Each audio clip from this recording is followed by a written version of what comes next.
Hello, this is Freethought Forum, a program by the Rationalists of East Tennessee and the Atheist Society of Knoxville. I'm Ralph Eisler. And I'm Faithless Forrest, substituting for Joe Barnhart today. And we want you to know that if you don't believe in God, you're not alone. Right here in East Tennessee, there are free-thinking atheists and agnostics. This is a show for them and for people curious about living a life free of supernatural beliefs. Many people in this country believe it was founded as a Christian nation. This isn't true. But today we want to talk about what your life would be like if it were really a Christian nation. All right, this is the call-in show. While we go over a few announcements, we invite you to start calling at the number on your screen. Get a pen and paper. We will also give you our email address later in the show. Okay, the Atheist Society of Knoxville often has a fun meetup at a bar or eatery. Tonight's meetup is at Barley's in the Old City starting around 5:30 p.m. Join us for good food, drink, and conversation. Look for the silver-jacketed label of the God Delusion, standing upright on the table. Everybody is welcome for a social good time. But if you plan to preach, proselytize, provoke, or punch, please don't. All right, the Rationalists of East Tennessee have several monthly activities which can be seen on their website, www.rationalists.org. The first and third Sunday mornings feature lively lectures and roundtable discussions. The second Sunday is an afternoon book club. September's book is Religion and Science by Bertrand Russell. And we remind you, you need not have read the book to attend, but of course it helps. The fourth Sunday is usually a potluck lunch at a member's home. We call it a reflections dinner. And these are a more intimate get-together where there is a topic of discussion. And I guess this month's topic will be the ethics of buying and selling body organs. All right. Not bad. Visit our websites for additional details about time and places for events. All right. So let's start off by talking a little bit about what's been in the news. What's in the news? What's in the news? Well, you going to launch into that, or do I grab the first piece? Well, I'll do it. All right. Michelle Bachmann's another one of those gifts that keeps on giving. All right. And she made the statement, I don't know how much God has to do to get the attention of politicians. We've had an earthquake. We've had a hurricane. He said, are you going to start listening to me here? Now, later she said she was just kidding, but I wonder if she was. Well, you know, a lot of political candidates and their supporters think God controls the weather. And, you know, in fact, a Public Religion Research Institute survey earlier this year found that nearly 40% of Americans believe that earthquakes, floods, and other natural disasters are a sign of God. It's almost impossible to believe that there are so many people in this country who are so, in fact, willfully ignorant of the most basic scientific facts that they think weather and natural disasters are controlled by an invisible supernatural being. Are people so divorced from reality that the type of individual, and do we want these type of people running our country? Well, I don't think so, but apparently some do. Okay. Have you ever seen these big signs around Knoxville? There's one that says, don't make me come down there, God. Yeah. And the other says, we've got to talk, God.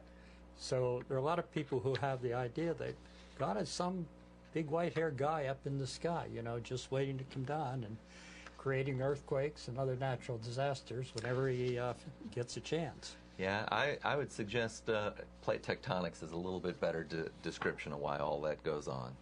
Well, you mentioned a little earlier about the fires in Texas. Do you think God may have caused those in response to Rick Perry's prayers? We wouldn't want to sound like we're gloating over the failure of Rick Perry's prayers, but they certainly have failed. You know, here he's leading this, you know, rally of I don't know how many governors actually attended. He invited them all, called The Response. And, you know, if he really believes prayers are answered, the response has been, you know, a disaster for people in Texas today. I think I heard something like 30 people lost their homes. Oh, I think it was more than that. I thought I heard something like 500 were destroyed. It was 500? Well, maybe I was hearing 300 and thought 30, and it's 500. I'm not sure. Don't pin me down. Well, callers, if you've been paying attention to the news better than I have or remembering it, please call in and correct us on this. Well, in that same vein, Pat Robertson, the extraordinary interpreter of natural disasters, I guess after the fact, said that the earthquake that struck the Washington region recently means that we're closer to the coming of the Lord. Do you really think people believe this stuff? I don't know. I think people probably stopped listening to Pat Robertson a long time ago, but somehow he still manages to get press coverage. Yeah, he's got a television show. Yeah. So, anyhow, getting back to reality here, we can be proud to celebrate Constitution Day on September 17th. American Constitution was the world's first godless constitution. Nowhere in it is there God or Christianity mentioned. The Constitution was self-consciously designed to be an instrument to structure secular politics of individual interests and happiness. Now, 11 of the 13 state governments, had religious tests for public office before the Constitution was ratified. But nevertheless, the delegates at the Philadelphia Convention ratified Article 6 with very little debate. And Article 6 prohibits religious tests for public office. Many politicians proposed pro-religion changes at state ratifying conventions, but all these were rejected.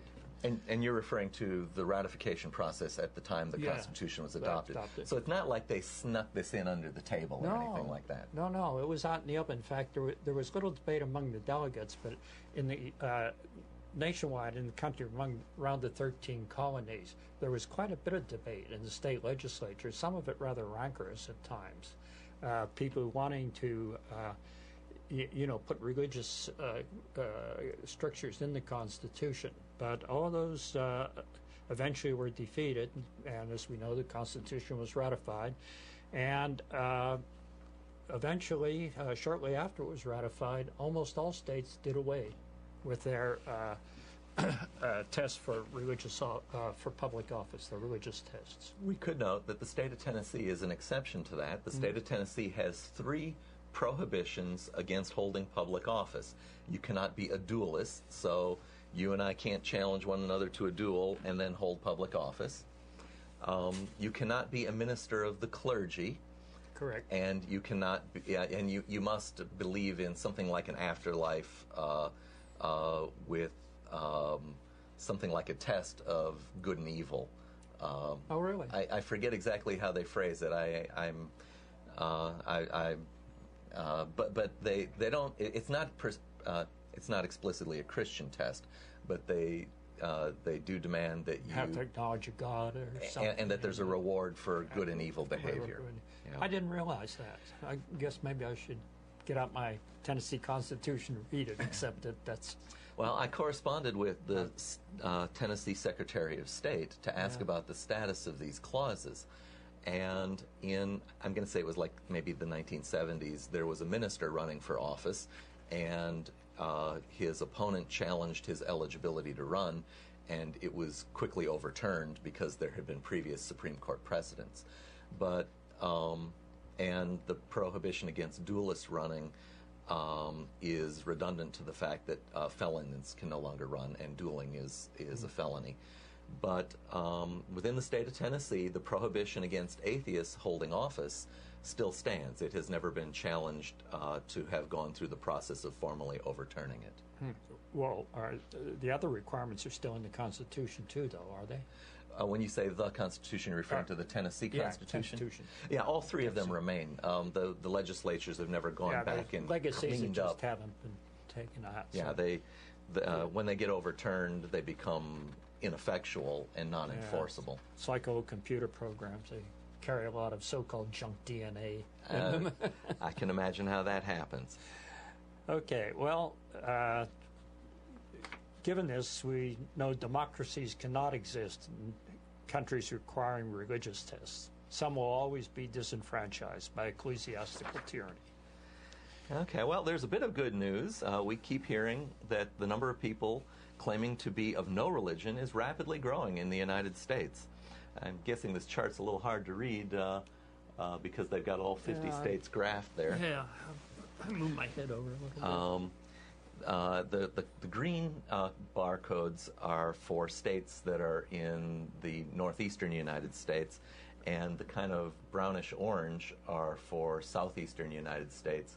So you see that in northeastern United States, there are many more people who identify with no religion. Yeah. But even in Tennessee, there's been progress. It's up 3%, and this was over a period of what, 1990 to 2008? Yeah, that's not very much. In Vermont, it's up something like 20%. Now, it's not, this is the increase. This is the change in percentage who say they subscribe to no religion. And California's down there pretty low, too. But California probably had a lot of people who didn't subscribe to any religion in the first survey. And they couldn't go too much farther. Yes, as a result, it's a further growth on it. Yeah, when we get a state that hits 100%, their progress will stop. Yes. Now, this doesn't necessarily mean that people are less spiritual-minded, but it does mean that they're finding organized religion is less and less satisfactory for one reason or another. And in fact, when people talk about being spiritual, then I get into my mode of wanting to quibble over semantics and wonder, well, what does that mean? Do you mean that you think you're talking to Jehovah, but you just do it privately and you don't need to do it in a group? Or does it mean that, you think flowers are pretty and you like to smell them, and isn't nature, at its best a delight, and, at its worst like a hurricane, you want to run from it? All right. Yeah. Well, it sounds like there's a caller coming in. We'll let the screener handle that, and we hope to be talking to you soon. Okay. Well, that was a good segue, that chart, to lead into our topic for today, which is what would America be like if we're really a Christian nation? Now, one of the first problems that come up in discussion of this sort is what is the definition of Christian or Christian country? There are dozens of Christian sects, each with its own set of tenets. Roman Catholics are the largest. If America were Christian, would we all have to be Roman Catholic? Would we all have to be Southern Baptist, the largest Protestant denomination? Or would people be able to belong to any cult so long as they were just able to say they were Christian? All right, well, Ralph, we've received that first call. Let's take it. Hello, welcome to Freethought Forum. Please give us a name or a nickname so that we know how to address you, and then ask a short question or statement. Hello. Well, hello. This is Joe. How are you? Hello, Joe. We were hoping to have seen you here today. Thank you for calling in. I was hoping to be there. Sorry I couldn't make it. You dodged the controversy, Joe. I have a question I'll like to ask in a minute. Well, sure. Go for it. Okay. Are they ready yet? Oh, yeah. You're on the air with us. Okay. The question is, do we sometimes forget that the notion of religious liberty and church-state separation was basically begun by very religious people, particularly in this country, originally with Roger Williams in England, but these were very religious, these were Christians, as a matter of fact, who were tired of being discriminated against by other Christians, and they wanted to have the state separated from religious institutions so that religious institutions could not use the state to promote their version of religion. That's true. Roger Williams got exiled from the Massachusetts Bay Colony because he believed in strict separation of church and state. Yeah. And the original Baptists were quite strict on wanting that separation, and there are still independent Baptist churches today that want to maintain that separation. You wouldn't think of it listening to some of these groups like the Southern Baptists, where they seem to really want some control in the government. There's one group among the Baptists in the South who are very strong church-state separation, and they know their Baptist history. And what is that particular group called? I mean, do they have a name, a denomination they go by? They're called Cooperative Baptists. Cooperative Baptists. Yeah. This is new for me. They are very, very strong on church-state separation. And by the way, there is a Muslim group in this country who clearly are for mosque-state separation. Mm-hmm. They sound like Roger Williams of old. Yeah, because They learned in the Middle East that the hard way, that if the state and the church are together, you corrupt both the church and the state. Yeah, so that brings up the point that if this were a Christian country, would we even tolerate Jews and Islamists in the country at all? Would they be non-citizens? Would they be non-citizens? Could And we even deport them? And in fact, at the time that our Constitution, the national Constitution, was adopted, some of the states that had religious tests that would have prohibited not only Jews but Catholics. You had to belong to a Protestant religion. There were some that were more generous, and Catholics would have been eligible, and I think Jews as well. They just didn't want us atheists. Yeah, well, nobody seems to want us atheists even today. But in Europe, the big problem was not atheism. It was fellow believers who had different versions of what was right and wrong in terms of which God to believe in, or which version of a communion, or which version of this. And you had Catholics and Protestants killing each other. Oh, yes. It wasn't a question of atheism at all. Yes, sure.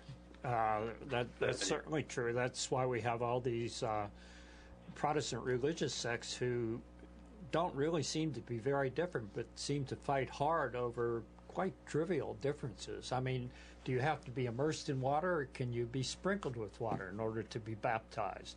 Now, I don't think if there's a God in heaven that he really cares very much. Well, most of these Baptists I'm talking about know that, and they don't. They know it's not enough to corrupt a state over, or a religion, and that's why they believe in religious liberty. And in that sense, many of the atheists and many of the Baptists and many of the Jews and Quakers of this persuasion are very much supporters of the First Amendment. In fact, it was Thomas Jefferson and Madison who got the idea mostly from the Baptists, because they saw the Baptists being discriminated against terribly, in New England in particular. So, Joe, I asked about the name of the Baptists that supported church-state separation, and you said cooperative Baptists. Any idea what the Islamists or what their group would be called? And in fact, I think Islamist would be the wrong term, because I think that word is actually used to describe the violent jihadists. It's a good way to put it. A really good distinction. They are not Islamist, and they are opposed to Islamic fundamentalism, and they are for. And one of them even used the word liberal. So he would maybe self-describe as a liberal believer of Islam. Yeah, and that's in the older sense of the word liberal. See, the word liberal used to mean, before you got all these television pundits who denounced liberalism, it usually meant liberating from the state, so that you could have your religion, or if you didn't want religion, the state wouldn't interfere with you. Yeah. And that's what these particular Muslims around the world want, because they have seen the cost of trying to bring the church and the state together, and how it has corrupted their religion too. Well, you brought up the point of a lot of people, particularly some Baptists, wanting church-state separation, being very strong about it, but their voices don't get heard in the noise. You seem to hear the voices of the people who very much want to turn this into a Christian enclave, who want control in the government. Well, this is basically because journalists in this country have very little training in religion studies. They don't. I mean, they simply don't have any background to understanding these things. They think that being a journalist just simply means listening to some people talking and writing down what they say and reporting it, apparently. And finding opposite views to report, no matter how well-founded one may be and unfounded another might be? Yeah, and for example, one journalist apparently quoted a guy who presumably was quoting Einstein, but it was a terrible misquote. And the journalist didn't apparently know enough to realize it was a grievous misquote, or he didn't care. Mm-hmm. And can you tell us what this misquote? Yeah, this was a quote saying that, I can't give you the exact wording, but in effect was that a lot of thinking leads you to Christianity, a little thinking leads you to atheism. And it's trying to make Einstein, a Jew, sound like a Christian. Mm-hmm. Yeah, Einstein never said that. He sent a telegram to a rabbi, said his view was like Spinoza's. Yeah, it was... who was also a Jew. It was somebody else who said something like that, not quite the same, but I've seen that quote attributed to Einstein too. And I think might have been even by one of our state legislators when we were debating this House Bill 368 back in the spring. It was one of our legislators. Yeah, and and one of those legislators who apparently wants to eliminate evolution from the schools or to pump his particular version of religion into the public schools. Yeah, this legislature does not know Christian theology that well, it seems to me, and he certainly doesn't know much about evolution. Now, I wrote a letter to the New Sentinel about that when that came up, and just clearly stated that Einstein never said that. It was a fabrication. It was fabrication. What the politician really knew is how to get votes from people who didn't know about this. Yeah. Yeah. Right. Okay. Well, Joe, thank you for calling in here. What we ought to do is clear the line and let some other people tell us about what they think America would be like if it was a Christian nation. Okay, and thank you very much. And if we get anything badly wrong here, call back and correct us.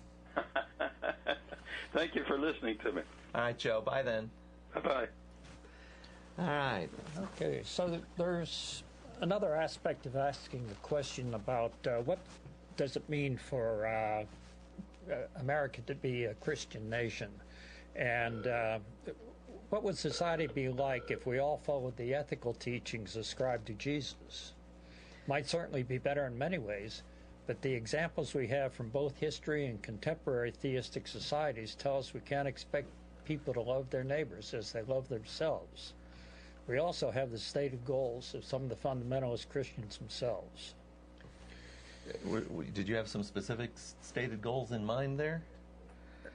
Stated goals for... I guess I'm thinking that some Christians, want to say that, we've got to go back to their old practices. Yes. And I guess we got another caller here. Ralph, why don't you enter?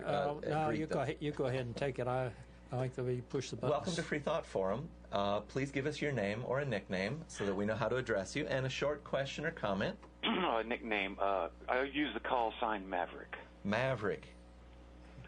Carl Sagan was in his book Demon Haunted World sort of touched on this, and as far as I'm concerned, every time a religion starts out, it's all love and flowers, but then, like in America, when they were small, the religions, feeling persecuted, then they wanted protection.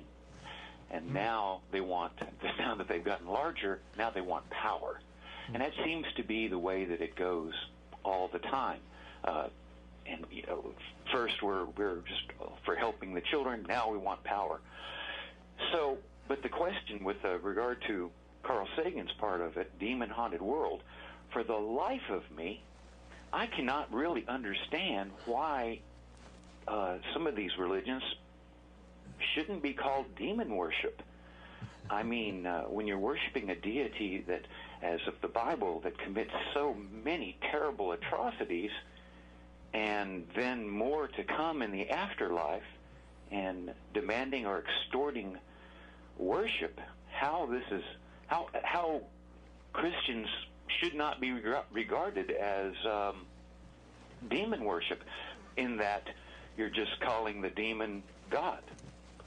That's right. Well, in the King James translation of what is it? It's Isaiah chapter 45, verse 7.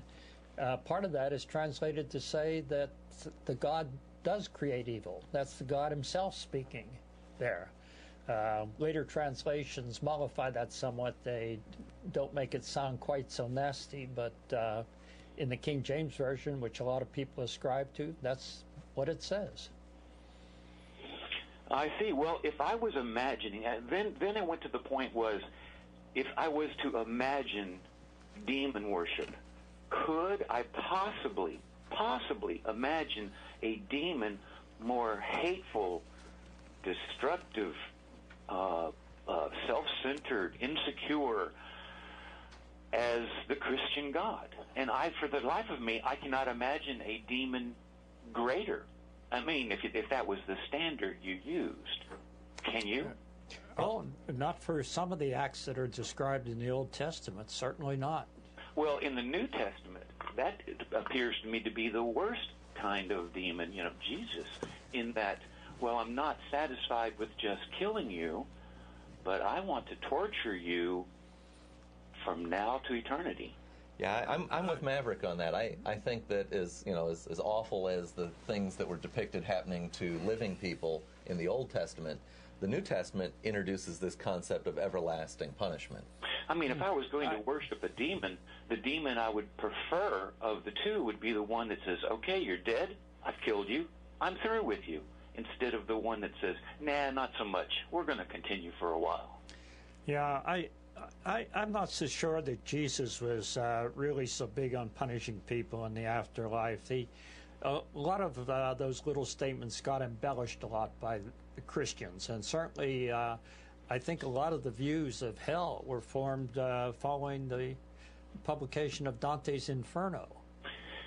I've heard that too, but I also recall a phrase, fear not the God that can kill you, body, but the one that can destroy. And I assume you mean destroy the soul. And that was coming straight from Jesus. But I have seen that heard this idea before, and I do know that some Christians do not believe in the eternal torture part. Anyway, thank you for talking with me, and I'll be certainly wanting to hear other people's opinion on the matter. Well, hang on. Before you go, can you tell us, have you watched previously, or how did you find us? I found you because I had heard about it on the well, I got a new computer, and it did the thing with streaming, and I'm not in Knoxville, so I could not hear the TV part of it. I'm watching it on computer. Okay. So that's how I got interested. Well, hey, that's great. Well, we're working with Microsoft now and Apple on an application that all you have to do is click on it, and we'll bring up Freethought Forum. I wish. I'm just kidding, of course. You mean like on my telephone? Oh, that would be great. Yeah. That'd be great. Every time I buy a new thing, they come out with something else, and it's like saying, "Oh, you're a fool for buying the first one." Yeah. Well, with all those technology things, you just got to say, "Am I ready today?" Plunge ahead and don't look back. There you go. And just figure you'll replace it in 3 or 5 years, and the same problem will arise. Okay. Thank you so much. Thank you. Thank you. Bye-bye. Bye then. Okay. Well, fortunately, in America today we have freedom of religion and freedom from religion, thanks to the framers of our Constitution. But this wasn't always true in colonial America. I mean, if you look at Jamestown was the first permanent settlement in America. It was founded in 1607, and religion played an important role. Now, ministers and church wardens were to present all ungodly disorders to the congregation, and if after 2 warnings the offender did not amend his ways, he could be suspended for a time from the church. In the interim, if a person still does not amend his ways, he can be excommunicated, and a writ could be sent to the governor for apprehending the person and seizing all his goods. So the Anglican Church would have the government enforce its laws for it. That's right. The Anglican Church was what they call an established church, that it was sanctioned by the government, supported by the government, and basically they didn't take other people in. They they excluded Catholics. Eventually, they excluded Quakers. So. Well, all right.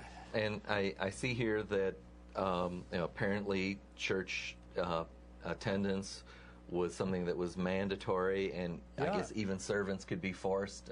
It's kind of a funny thing that how should we say, servants weren't even allowed their time off.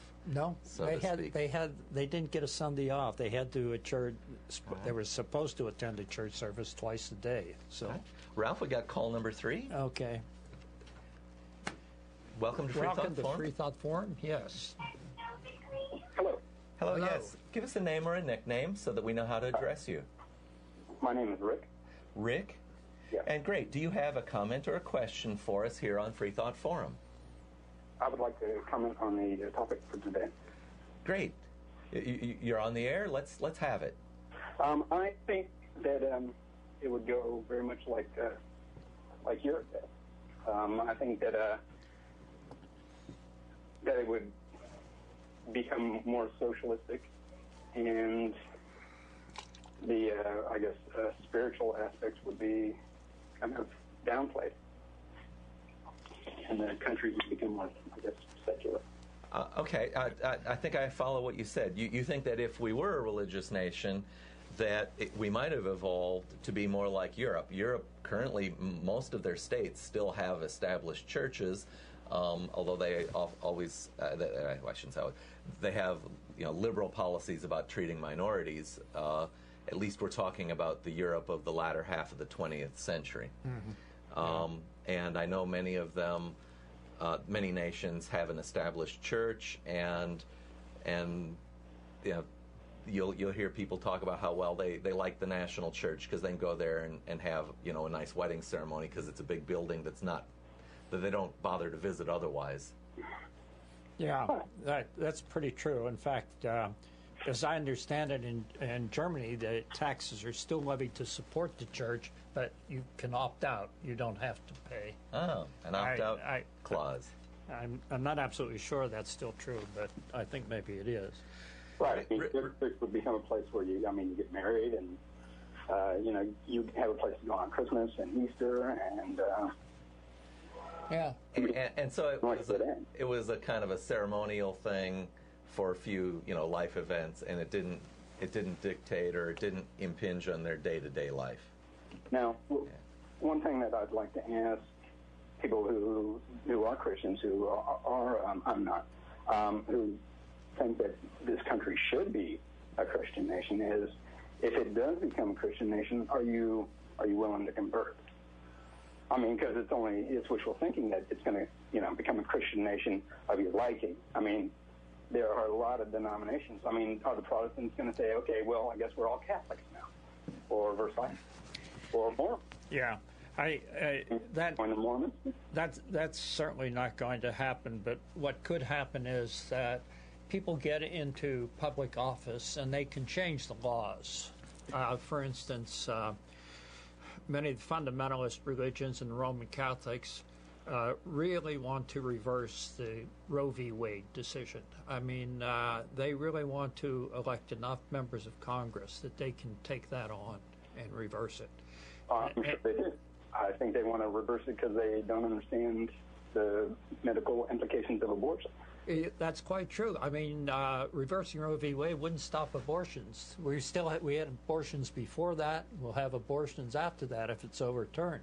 It's just that they'll be in the back alley, and the possibility of a woman dying from a butchered abortion will be much higher as it was in the past. I mean, I think pro-choice is kind of a misnomer. I mean, there are plenty of medical reasons that would warrant an abortion. Oh, sure. Yeah, I believe I've heard a statistic that even today, that carrying a pregnancy to term is still a dangerous thing for women, and it carries a greater risk than driving automobiles do. I mean, we live in an age where it seems kind of unusual to hear about people dying young compared to the way things were just 100 years ago. But pregnancy is still an important risk, and I would say it's very inappropriate for a a government to be injecting their opinion about the appropriateness of carrying a pregnancy to term or not, when a woman and her doctor should be deciding that. That's quite true. But there are some judges on the Supreme Court who maintain that there is no right to privacy in the Constitution. I'm surprised that they would say that, since, of course, it's the 9th or 10th Amendment to the Constitution says that the absence of an enumerated right shall not be used to disparage the existence of rights. Where in the world did he get his Constitution that was missing that clause, I wonder? Well, there are 5 Roman Catholic judges on the Supreme Court, that is, actively Roman Catholic judges and currently on the Supreme Court. So you know that they have to be influenced by the Church's teaching on that subject. Hey Rick, you asked a great question there. I like the way you phrased it. If you want this to be a Christian nation, are you willing to convert? So how did you find out about our show? Did you just stumble into us and think of that great question, or had you heard about our show and today's topic beforehand? Well, I thought of that great question because I talk to a lot of Christians, and unfortunately, a lot of my relatives are of mine that we should get back to the Bible and all this stuff, without knowing that a lot of even the Ten Commandments are diametrically opposed to the Constitution. The First Amendment alone. Oh, yeah. Like the first 4, you can throw those out. Yeah. Honor thy mother and father is probably a good idea, but you can't really make law out of that. No, that's quite true. In fact, if you bring up the 10 Commandments, I get very upset about these people who want to post the 10 Commandments in courthouses because half of them are very anti-American. Exactly. Yeah. It was a great Colbert program I saw once where he was interviewing a congressman who was, wanting to get 10 Commandments posted in a courthouse somewhere, and Colbert looks at him and he says, "Can you name them?" Yeah. What are they? It was great. The guy was speechless. It's easy for people to say, "Well, thou shalt not kill." All right, but it doesn't. Wow. It doesn't take the insight of a deity to know that people, living creatures, don't want to be killed. Okay. Well, Rick, have you watched our program before? I have watched the program before. I heard about the TV program from a podcast, and I've actually been to the meetups at Barley's. I encourage people to go. It's a great time. Oh. Well, great. Oh, thank you. Well, thank you very much. If you don't have anything more, let's say farewell, and we'll get some more callers. No, I'll open the flat. Yeah. Thanks much. Call back again sometime. All right, great. Well, this is Freethought Forum, a program by the Rationalists of East Tennessee and the Atheist Society of Knoxville. Can we do our mid-program break here and talk about the organizations that support this program?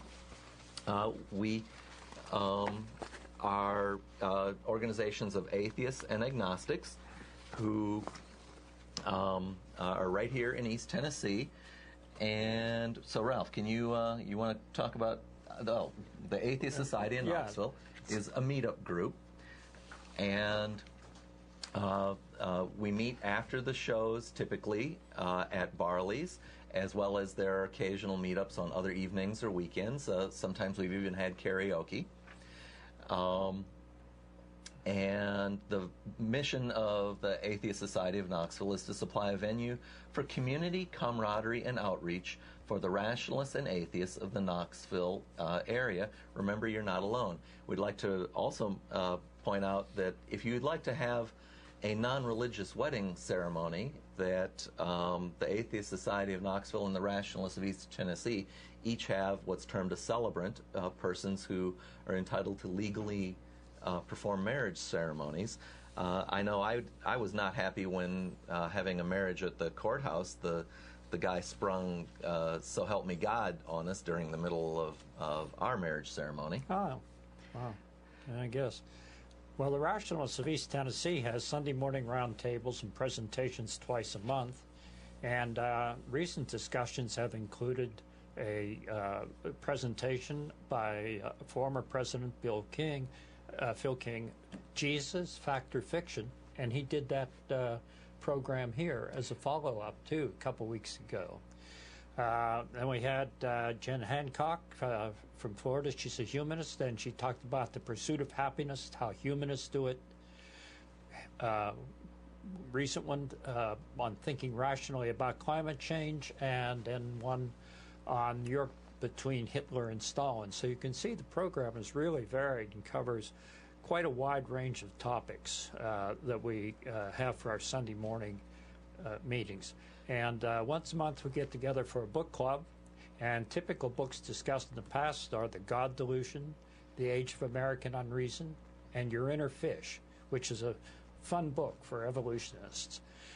Next two books for discussion coming up are Science and Religion by Bertrand Russell and The Grand Design by Stephen Hawking and Leonard Mladenov.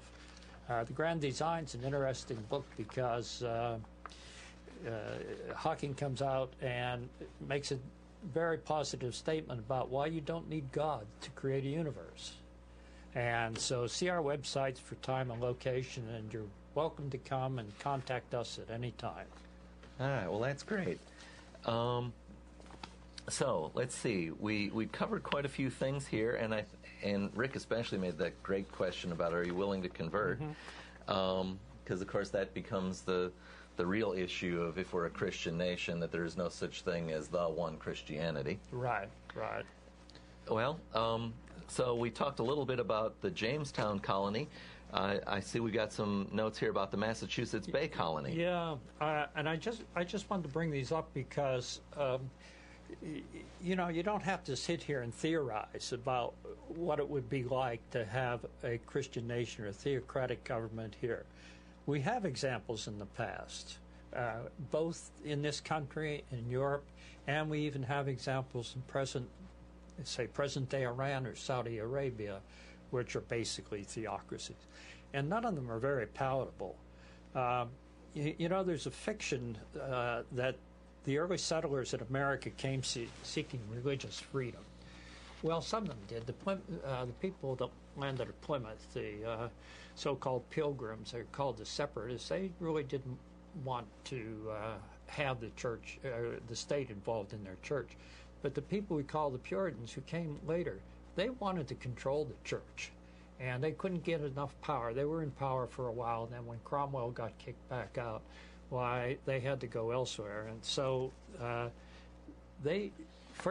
colonists, they were called Puritans, who settled here, had no intention of establishing religious freedom. Their central assumption was that religion and politics should be fused, and the Protestant colonists were determined to enforce religious orthodoxy. And in fact, doesn't Puritan refer to the fact that they wanted to purify religion against what they thought as heretical practices? In other words, it was their mission to change the religious practice of other people. Yes, well, they started out mainly wanting to reform the Anglican Church. They thought it was too popish still, and it was. It had a lot of the rights. I mean, Henry VIII didn't change much about the church except made himself the head of it instead of the Pope. But they were pretty dour people when they came, and to them there was no difference between religion and government. They had these little religious enclaves, and they persecuted people. We've already mentioned that they threw Roger Williams out because he was not in favor of linking church and state. Am I remembering Roger Williams went on to establish the Rhode Island, yes. I guess, would it be called colony? Yeah. And so was he given like a grant of property? Or he didn't just set up in someone else's territory? I'm not too clear on that. Most of the early colonies were land grants. And I'm not sure about that in Rhode Island. I always find it ironic that people who talk about how important states' rights can be and talk about the fundamental nature of our government forget the fact that an important part of the structure of our government is a compromise between are we a a union of states, or are we all the people of the United States?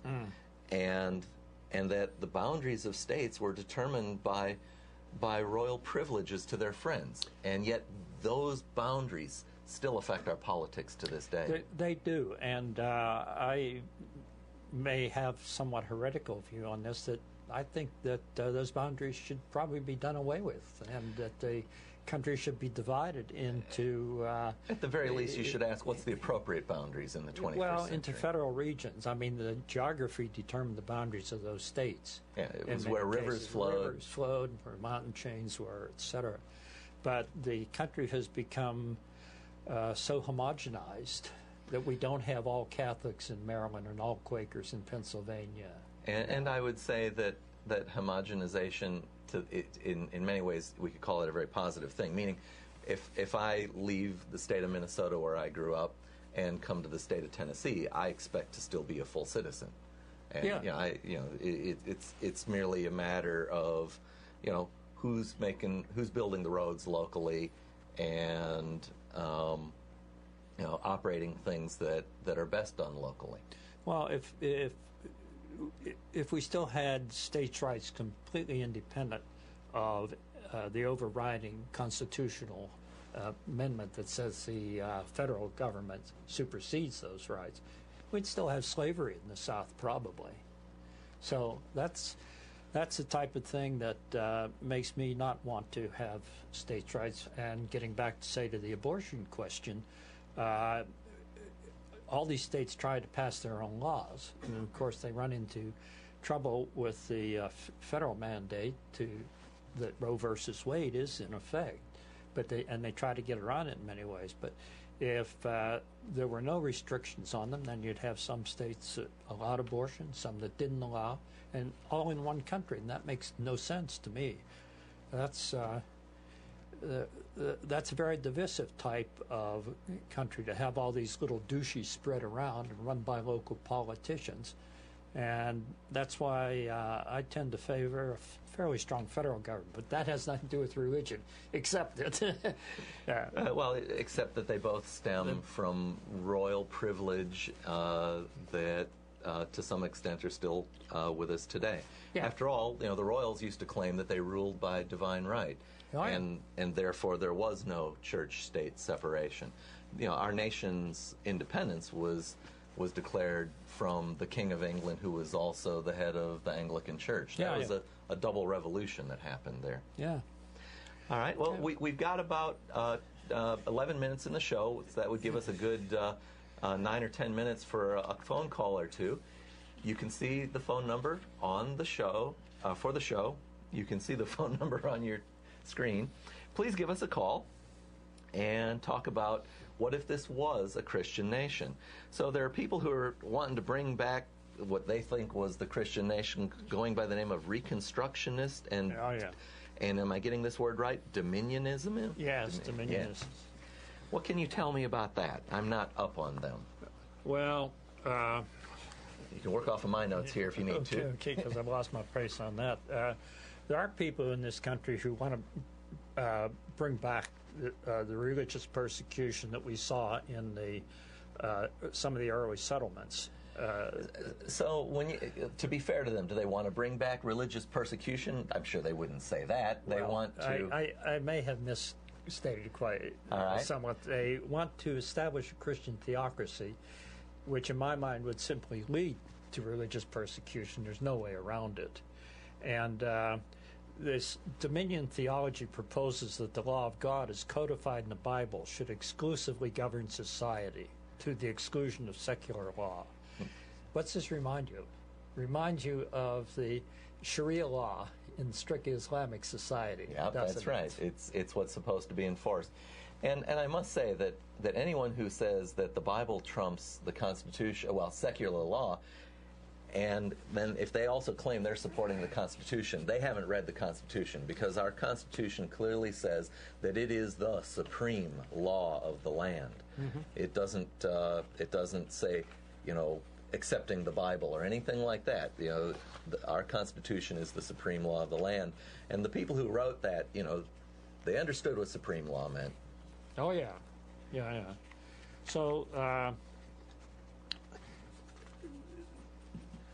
the Dominionists celebrate Christian nationalism. They believe that the United States once was and should again be a Christian nation. In this way, they deny the Enlightenment roots of the democracy. They promote religious supremacy, and they don't respect the equality of other religions or even other versions of Christianity very much. Well, I know that there's a lot of politicians who like to make hay about anti-Sharia laws. Yeah. And they do it because, they in a sense, they create a straw man that then they can rally their followers behind to, bring themselves into office. Yeah. Now, these really are kind of a small fringe group in a way. At least in the past, they have been. Nobody paid much attention to them.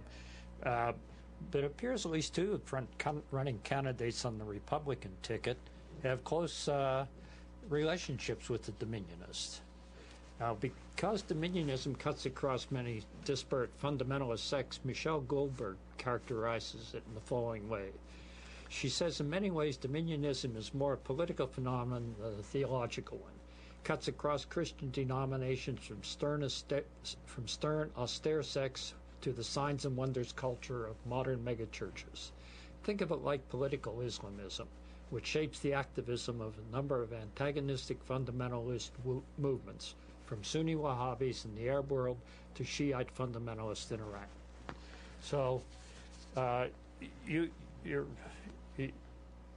as I say, people thought of these as being pretty much of a fringe group out on the edge, but I seem to see this creeping more and more in mainstream, particularly as we come to this political season, where people are vying for voters, and they're expressing some ideas like this to appeal to people, which means there have to be a lot of people to appeal to. Appeal and or inflame.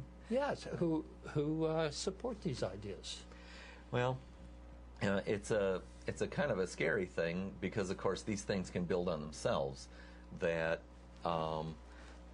by getting a public forum and raising this issue, they can create a fear for this and create more followers. Yeah.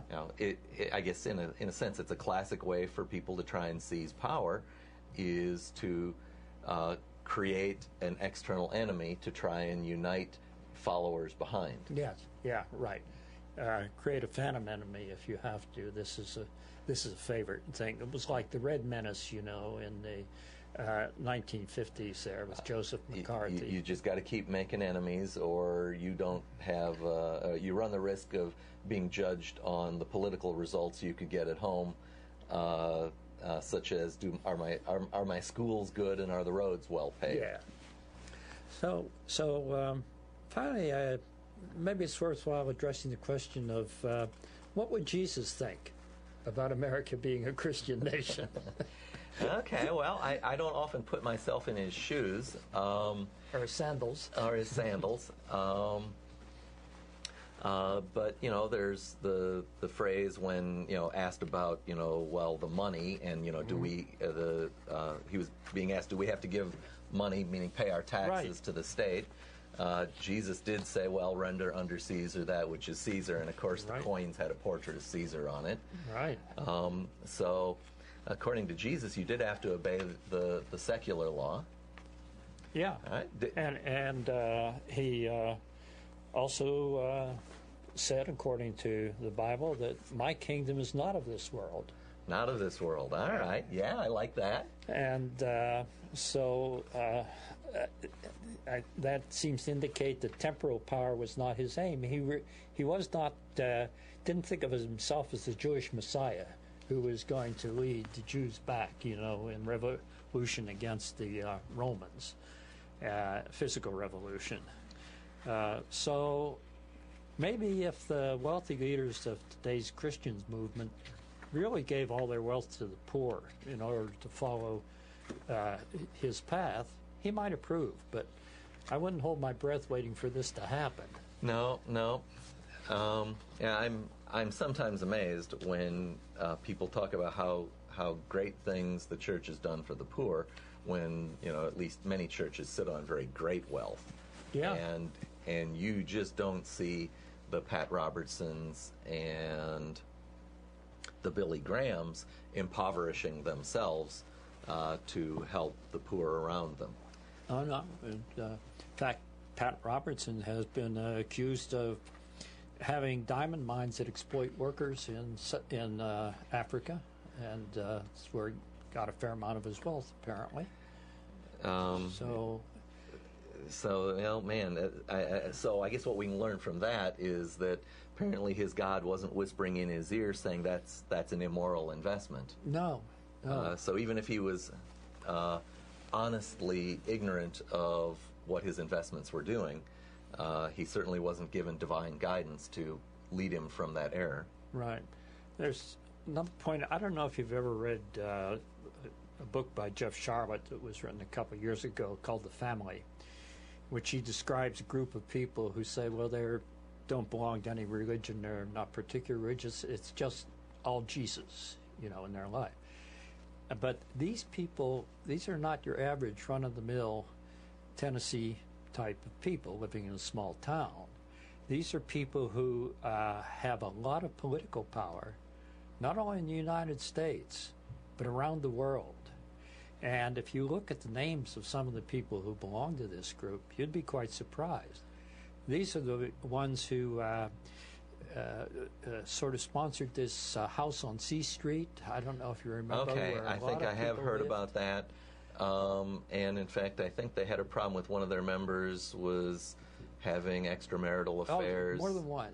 More than one. John Ensign and Sanders, South Carolina, and Zach Wamp, our own beloved Zach Wamp, used to live in that house there. And these were guys who said, well, they just got together for, Christian prayer, etc. But in reality, these people are distributed throughout the government. You don't see them. They stay undercover. They sponsor this national prayer breakfast once a year.